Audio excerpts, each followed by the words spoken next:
Assalamualaikum warahmatullahi wabarakatuh. Perkenalkan, saya Dorota Nafisa dari Prodi Manajemen Angkatan 2021. Jadi di sini saya akan menjelaskan apa itu inflasi, mulai dari inflasi menurut Kamus Besar Bahasa Indonesia, inflasi menurut para ahli, terus apa yang dimaksud inflasi dalam ekonomi makro, ada juga istilah inflasi, terus penggolongan inflasi, terus ada indeks harga, penyebab akibat terjadinya inflasi, terus ada dampak dari inflasi itu sendiri. Jadi yang pertama, inflasi menurut Kamus Besar Bahasa Indonesia. Inflasi menurut Kamus Besar Bahasa Indonesia diartikan sebagai kemerosotan nilai uang karena banyaknya dan cepatnya uang beredar hingga menyebabkan naiknya harga barang-barang. Ada pengertian inflasi menurut para ahli. Inflasi menurut para ahli yang pertama dari Dwi Eko Waluyo. Menurut Dwi Eko Waluyo, mengungkapkan bahwa inflasi yaitu salah satu bentuk dari penyakit-penyakit ekonomi yang sering terjadi dan dialami hampir di semua negara.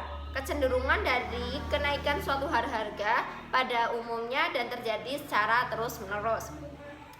Menurut S. Sukirno, mengungkapkan bahwa inflasi ialah satu proses ketika terjadi sesuatu kenaikan harga yang berlaku terhadap perekonomian. Apa sih inflasi itu dalam ekonomi makro? Yang dimaksud inflasi dalam ekonomi makro itu diartikan sebagai kenaikan harga barang dan jasa secara umum dan terus-menerus dalam jangka waktu tertentu. Nah, kebalikan dari inflasi sendiri yaitu deflasi. Apa itu deflasi? Deflasi ialah penurunan harga secara umum dan terus-menerus. Jadi, kebalikan dari inflasi yaitu deflasi. Istilah inflasi digunakan untuk mengartikan peningkatan persediaan uang yang kadangkala dilihat sebagai penyebab meningkatnya harga. Ada banyak cara untuk mengukur tingkat inflasi. Ada dua yang paling sering digunakan, yaitu CPI dan GDP, deflator.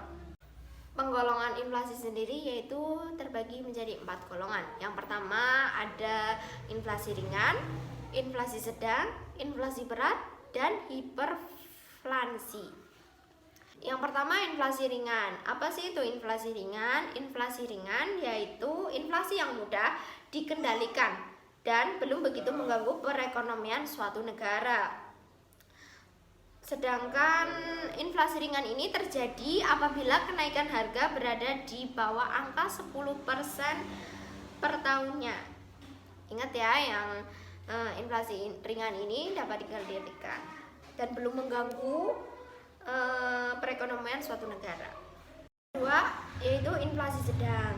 Inflasi sedang itu yang dapat menurunkan tingkat kesejahteraan masyarakat berpenghasilan tetap, namun belum membahayakan aktivitas perekonomian suatu negara. Inflasi sedang ini di antara 10% sampai 30% per tahunnya ya.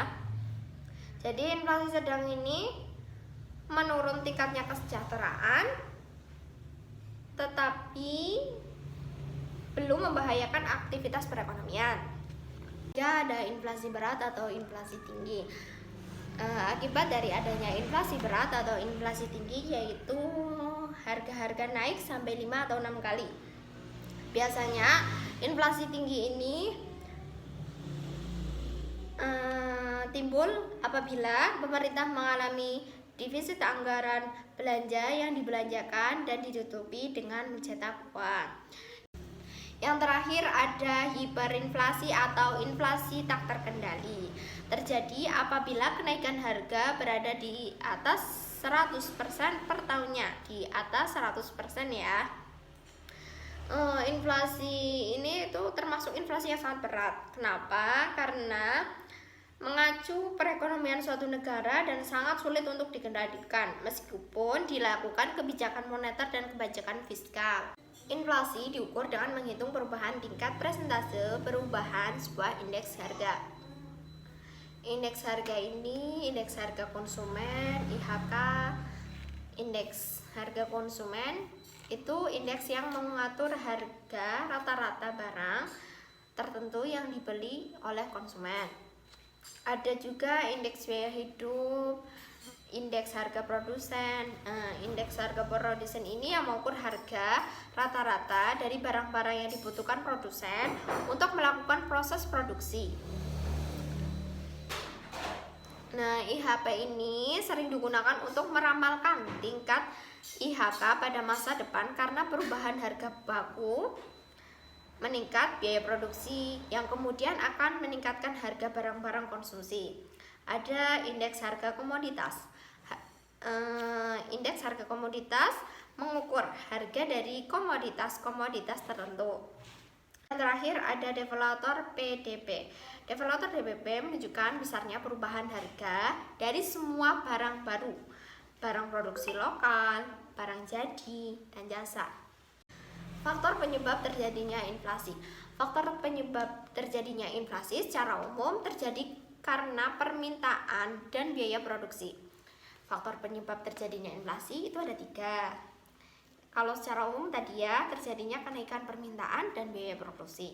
Yang dimaksud ada 3 di sini ada meningkatnya permintaan, meningkatnya biaya produksi, tingginya peredaran uang.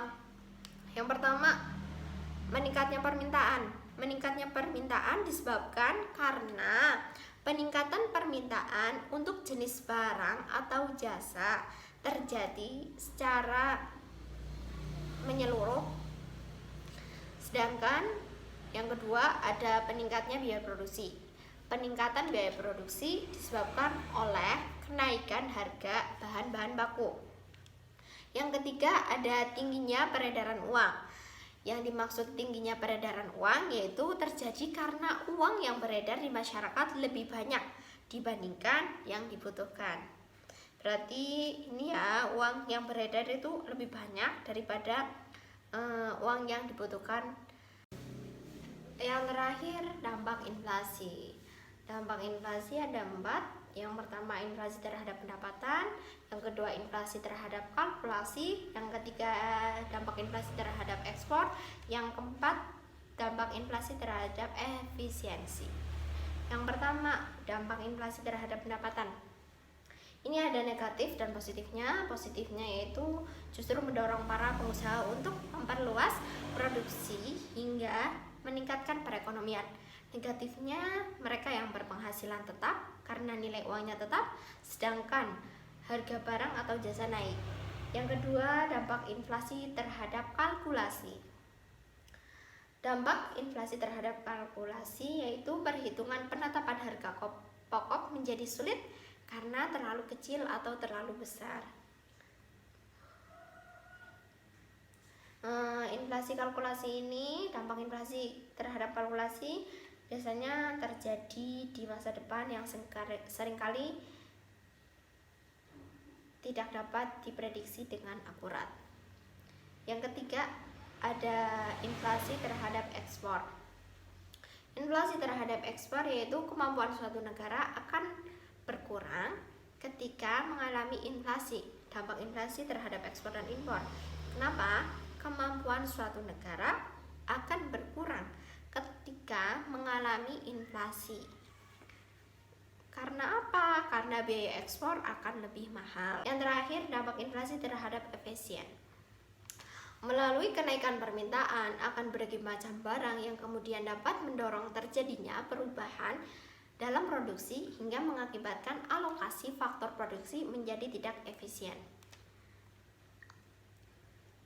Akibatnya lebih banyak pengangguran yang wujud di ini.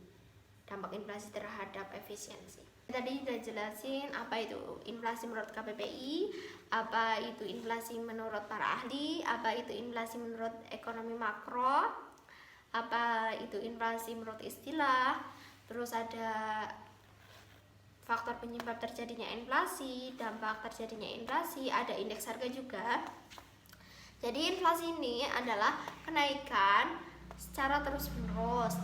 Secara terus-menerus ini sebagai contoh suatu negara dapat menghasilkan produk yang bisa dikatakan inflasi itu ketika harga produk itu naik menetap terus nanti tahun bukan tahun ya, waktu berikutnya naik secara terus menerus. Kenaikannya seperti itu, bukan naiknya cuma satu masa di sini ialah satu waktu tertentu yang mengakibatkan harga itu naik, itu bukan. Misalnya nih, Indonesia sendiri kan kemarin ada ini ya, ada kenaikan harga minyak. Nah, kenaikan harga minyak itu sendiri termasuk inflasi atau bukan? Bukan. Kenapa bukan? Karena Indonesia itu masih ada produksi yang lain, bukan hanya minyak ya. Kecuali Indonesia itu negara yang memang cuma menghasilkan minyak dan terus harganya menaik terus menerus, itu dikatakan inflasi. Yang kenaikan harga minyak itu kenaikannya itu sementara, cuma naik, habis itu kembali ke asal harga yang dulunya.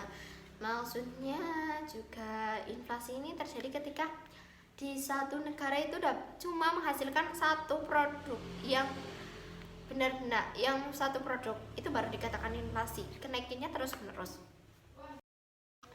Sekian, terima kasih. Apabila ada kesalahan mohon maaf. Wassalamualaikum warahmatullahi wabarakatuh.